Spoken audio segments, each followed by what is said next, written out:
Hello दोस्तों, स्वागत है आप सभी का फिर से एक नई वीडियो में। तो इस वीडियो में हम क्लास 10th का फिजिकल एक्टिविटी ट्रेनर बुक का चैप्टर 2 देखेंगे, जिसका नाम है छात्रों का आकलन और मूल्यांकन। अब सवाल यहाँ पे ये उत्पन्न होता है कि आकलन क्या है और मूल्यांकन क्या है। तो आइए मैं आपको बताता हूँ। तो आप वीडियो के अंत तक बने रहना ताकि आपको अच्छी तरीके से समझ में आ जाए। और दोस्तों, आपको वीडियो अच्छा लगे तो वीडियो को शेयर जरूर कर देना अपने दोस्तों के पास, ताकि उन्हें भी इन चीज़ों के बारे में जानकारी हो जाए।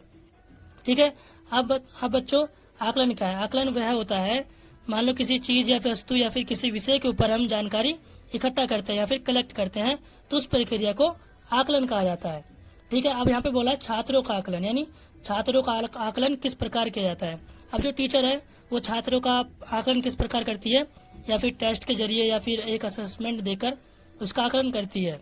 यानी वो भी एक छात्र के प्रति किसी विषय या छात्रों के बारे में जानकारी इकट्ठा करती है कि उनकी गुणवत्ता में कितना सुधार हुआ है या फिर उन्होंने कितना सीखा है। तो यह आकलन हो जाता है और ये निरंतर चलने वाली प्रक्रिया होता है। यानी जब तक आपका एग्जाम नहीं आ जाता है तो जब तक आप आकलन करते रहते हो, यानी किसी चीज़ के बारे में, किसी विषय के बारे में आप सीखते रहते हो, पढ़ते रहते हो, तो यह आकलन हो जाता है। ठीक है। आइए हम जानते हैं मूल्यांकन क्या है। दोस्तों, मूल्यांकन आकलन की गुणवत्ता को मापने के लिए किया जाता है और ये मूल्यांकन का उपयोग अंतिम समीक्षा के रूप में किया जाता है। मान लो आपने टेस्ट दिया है टीचर को, ठीक है।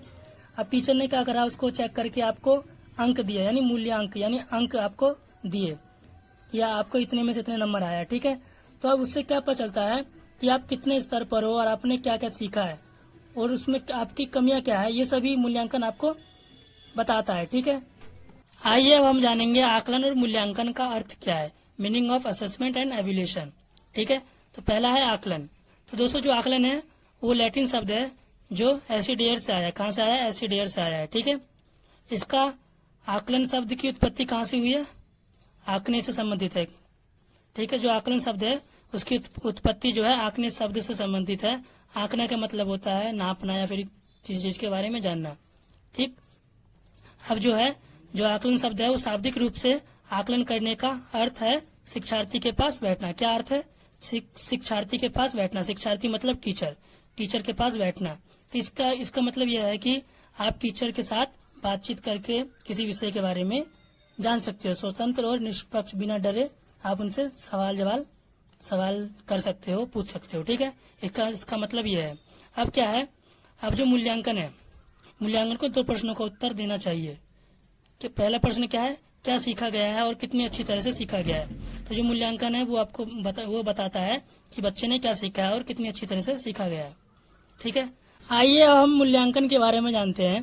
मूल्यांकन ग्रेड पर केंद्रित है। ग्रेड मतलब होता है जैसे आपको एग्जाम में सब्जेक्ट में नंबर आपका अच्छा नंबर आता है, वहाँ पर ग्रेड मिलता है आपको, ग्रेड ए, ग्रेड बी, ये मिलता है ना। तो वही मूल्यांकन ग्रेड पर केंद्रित है और ये आकलन की गुणवत्ता को मापने के लिए एक मूल्यांकन का उपयोग अंतिम समीक्षा के रूप में किया जाता है। अभी जो मूल्यांकन है वो आकलन की गुणवत्ता को मापने के लिए किया जाता है और यह अंतिम समीक्षा के रूप में भी किया जाता है। जैसे आपने आकलन किया, यानी पेपर आने से पहले आपने जितना भी आकलन या फिर सीखा है उसका अंतिम समीक्षा के लिए आपसे एग्जाम के रूप में इसका प्रयोग होता है मूल्यांकन। यानी आप एग्जाम देते हो, फिर उसका मूल्यांकन होता है, आपको फिर नंबर मिलते हैं, तो वो अंतिम समीक्षा के रूप में होता है ना, क्योंकि लास्ट में होता है एग्जाम। ठीक है। वो बता रहा है। तो इसका मतलब है कि मुख्य प्रश्न यह है कि क्या सीखा गया है और उस एग्जाम से आपको टीचरों को पता चल जाता है कि आपने कितना सीखा है। ठीक है। और क्या सीखा गया है। संक्षेप में मूल्यांकन निर्णयात्मक है। टीचर को निर्णय लेने में मदद करता है। निर्णयात्मक यानी निर्णय लेने में मदद करता है टीचरों को मूल्यांकन। और आकलन के बाद छात्र ने क्या सीखा यह जानने के लिए परिणाम का मूल्यांकन किया जाता है। आकलन और मूल्यांकन दोनों के लिए मानदंड और मापन के उपयोग की आवश्यकता होती है और वे साक्ष्य संचालित होते हैं। ठीक है दोस्तों, तो आप जान चुके हैं आकलन और मूल्यांकन के बारे में। आइए इसके अब अंतर के बारे में जानते हैं।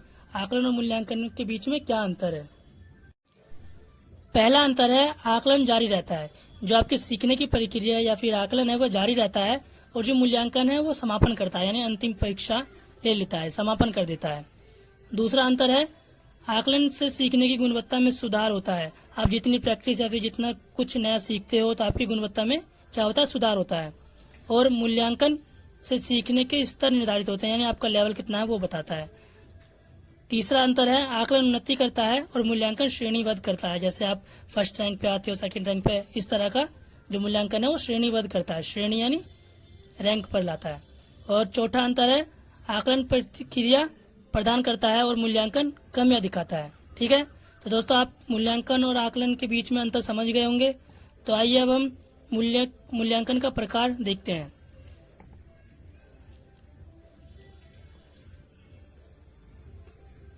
आइए देखते हैं मूल्यांकन का प्रकार। मूल्यांकन, इसमें 3 प्रकार दिए गए हैं मूल्यांकन का।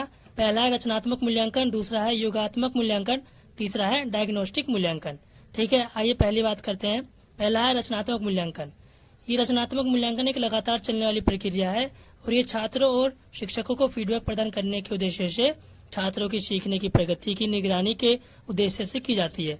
अब इसमें क्या है, जो ये रचनात्मक मूल्यांकन है ये लगातार चलने वाली प्रक्रिया है। ठीक है, और जो इसका जो उद्देश्य है वो है शिक्षकों को फीडबैक प्रदान करना। ठीक है, शिक्षकों को फीडबैक मतलब एक मैसेज मिलता है जिससे पता चलता है कि छात्र की प्रगति कितनी हो रही है, उसकी निगरानी के उद्देश्य से की जाती है।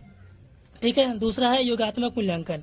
योगात्मक मूल्यांकन कार्यक्रम के परिणाम का मूल्यांकन करता है। ठीक है, जो भी कार्यक्रम होता है उसका परिणाम का मूल्यांकन करता है और इस प्रकार का मूल्यांकन पाठ्यक्रम के अंत में किया जाता है और ये जानने के लिए कि किस हद तक महारत हासिल की है। अब मान लो जो टीचर है वो आपको एक पाठ्यक्रम पढ़ाता है, उन्होंने पूरा चैप्टर आपको पढ़ा दिया, फिर लास्ट में क्या होता है, लास्ट में आपसे टेस्ट लिया जाता है, यानी योगात्मक मूल्यांकन किया जाता है, जिससे ये पता चल जाता है कि आपने किस हद तक महारत हासिल की है। ठीक है, ये अंत में किया जाता है योगात्मक मूल्यांकन, ये लास्ट में पाठ्यक्रम के लास्ट में किया जाता है। अब है डायग्नोस्टिक मूल्यांकन।